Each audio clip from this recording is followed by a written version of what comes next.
Hello friends, I am शैली महेश्वरी गुप्ता और आप सबको मेरा नमस्कार। और मैं यही सोच रही हूँ कि आप सब लोग सेफ रह रहे होंगे, फिट रह रहे होंगे, हेल्दी रह रहे होंगे और खुश रह रहे होंगे।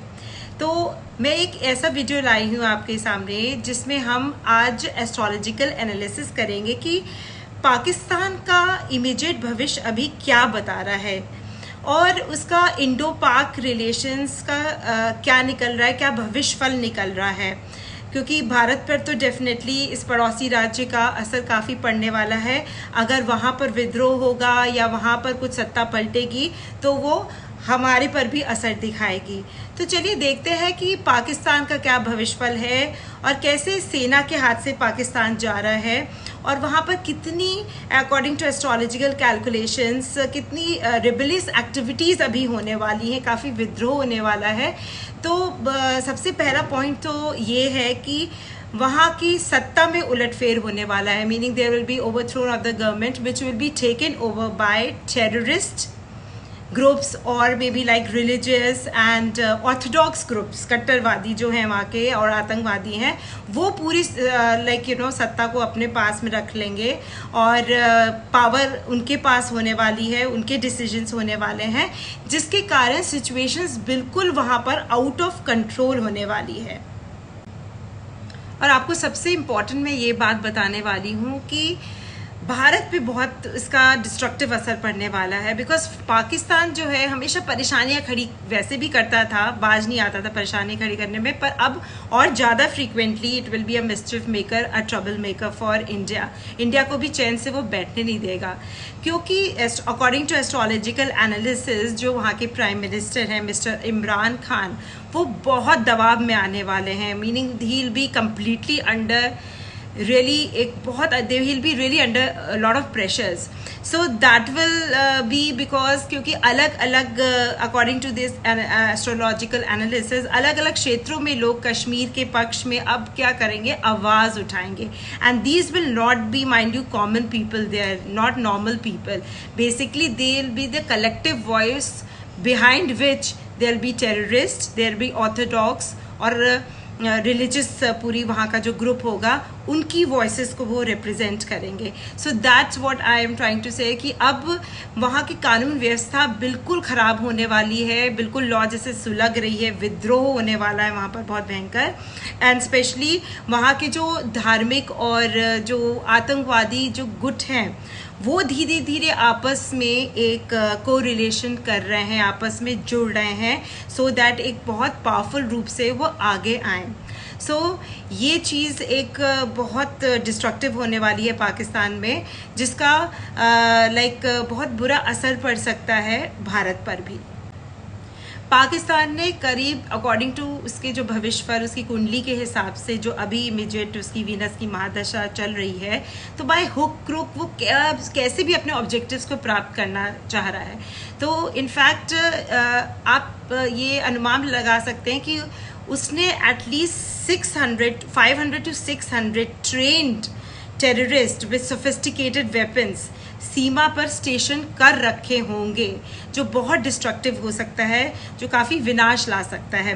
एंड एग्जैक्टली हम लोग को ये लगेगा, भारत को ये लगेगा, या मोस्टली इनफैक्ट ऐसा सबको फील होगा ऑल ओवर वर्ल्ड कि अभी युद्ध होने वाला है, they can be a possibility of war. But अभी इतना कोई बड़ा युद्ध की परिस्थिति नहीं आ रही है, वो आगे चल कर आएगी, वो डेफिनेटली आनी है, बिकॉज दैट इज डेस्टिन्ड। उसके बारे में हम अलग एक वीडियो देंगे, वो आनी है। बट अभी ऐसी कोई नहीं चल रही परिस्थिति कि एक बहुत बड़ा रूप ले ले कोई चीज़, तो पर हमेशा कुछ ना कुछ, बिकॉज ट्रबल बहुत रहेगा, कुछ ना कुछ छुटपुट चीज़ें चलती रहेंगी, जिसके कारण भारतवासी और भारत के लोग या भारत में बहुत परेशानी सी खड़ी हो सकती है। तो स्पेशली एक और चीज़ जो दिख रही है कि ये चीज़ क्यों हो रही है, तो मैं आपको बता रही थी कि पाकिस्तान की वीनस की महादशा चल रही है और काफ़ी स्ट्रॉन्ग है Venus, and Venus is in the 4th house in the Cancer sign, जल राशि में है. So definitely it is making Venus very strong there, and in fact Mars और सैटर्न वो भी उसकी कुंडली में काफ़ी स्ट्रॉन्ग है. और वैसे भी वीनस जो प्रतीक होता है वो धार्मिकता का प्रतीक है और एक नेगेटिव फंडामेंटलिज्म का, एंड मतलब एक नेगेटिव कट्टरवादी जो वहाँ पर आपको पता ही चल रही है उसका प्रतीक है. इसलिए यहाँ वहाँ पर सारी सिचुएशन ऐसी हैं, तो जिसके कारण भारत के लिए भी वो बहुत नुकसानदायक हो सकता है, क्योंकि साम दाम दंड भेद किसी से भी वो अपने ऑब्जेक्टिव्स को पूरा करना चाहेगा by hook and crook. It just wants to like do whatever its objectives are, it wants to fulfil those objectives. So in fact like what it shows कि अगर ऐसी सिचुएशंस बनती रहेंगी, इतने ट्रबल्स वो देता रहेगा, ऐसी सिचुएशंस बनती रहेंगी, तो भारत भी पीछे हटने वाला बिल्कुल भी नहीं है. वो भी एक फुल फ्लेजेड युद्ध करने की बिल्कुल तैयारी में है, बिल्कुल प्रिपेयर्ड है. तो अगर ऐसा होता है तो वहाँ से भी, हमारे यहाँ से भी, भारत से भी एक फुल फ्लेजेड उसको रिएक्शन मिलेगा. पर भारत पहल नहीं करेगा.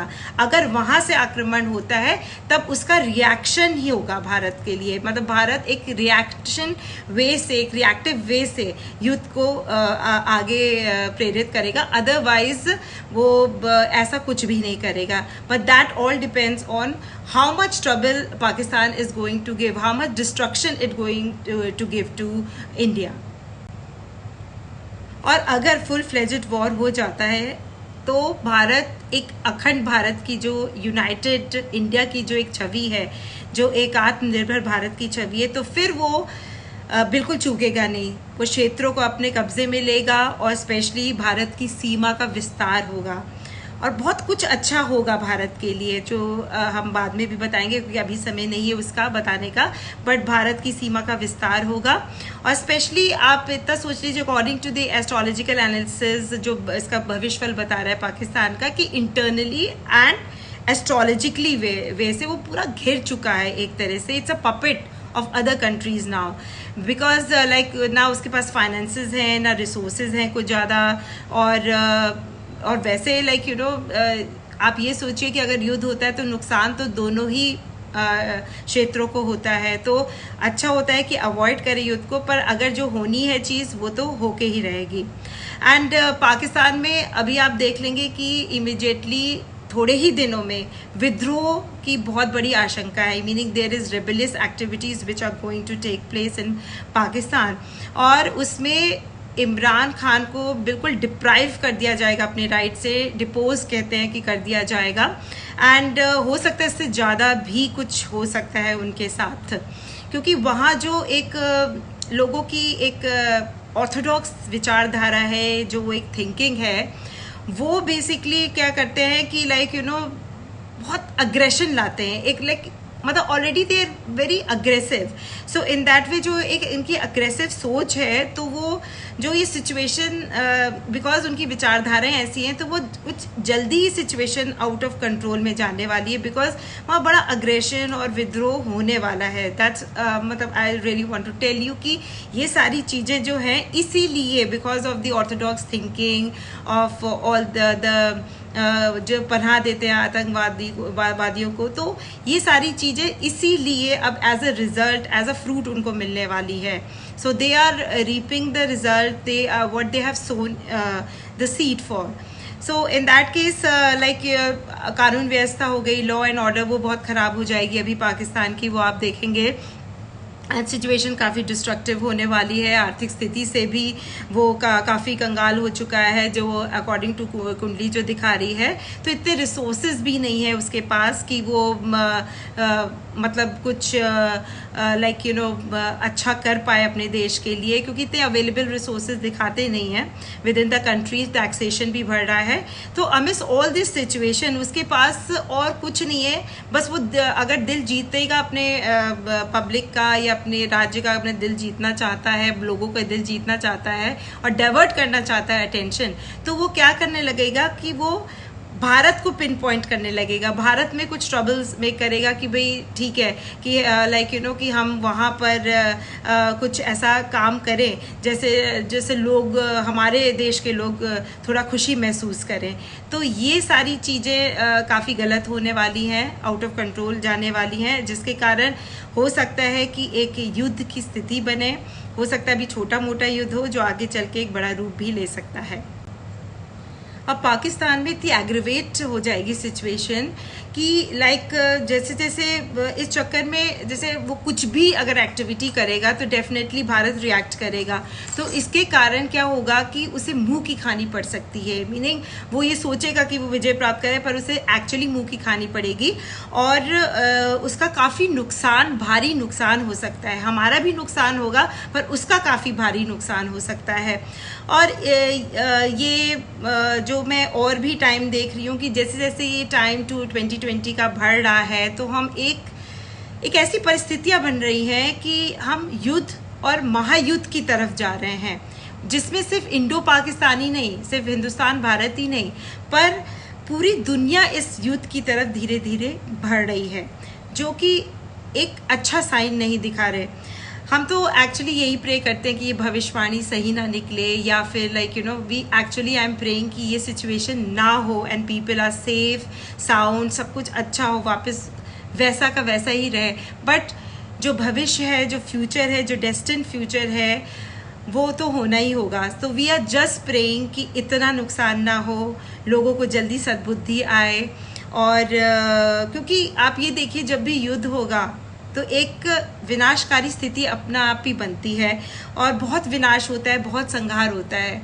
किस चीज़ के लिए? पर मुझे ये नहीं समझ में आता, हम जो ये युद्ध करते हैं या फिर हम एक सत्ता लेना चाहते हैं, जो सुपर पावर्स हैं वो किस चीज़ की लड़ाई कर रहे हैं? एक सत्ता की लड़ाई कर रहे हैं, एक ईगो कि हम बनेंगे सुपर पावर, इसकी लड़ाई कर रहे हैं। किस चीज़ के लिए?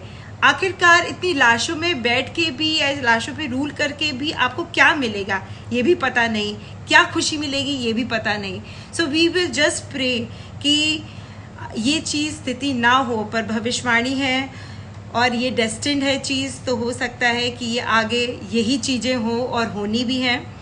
And but I always pray friends कि सब सही रहे एंड सब कुछ अच्छा रहे, सब उन्नति के पथ पर अग्रसर करें। क्योंकि एक पॉजिटिव पॉइंट भी 2020 के लिए है कि ये पूरा जो डिकेड है एक रोबोटिक टेक्नोलॉजी, आर्टिफिशियल इंटेलिजेंस वाली जो टेक्नोलॉजी है वो बहुत तेज़ी से भी आगे बढ़ेगी, which is a very good sign also. So let's hope, let's have faith, hope and we pray for world to be in peace and to be in love. Thank you very much for listening to this video. If you like it, you can share with your friends.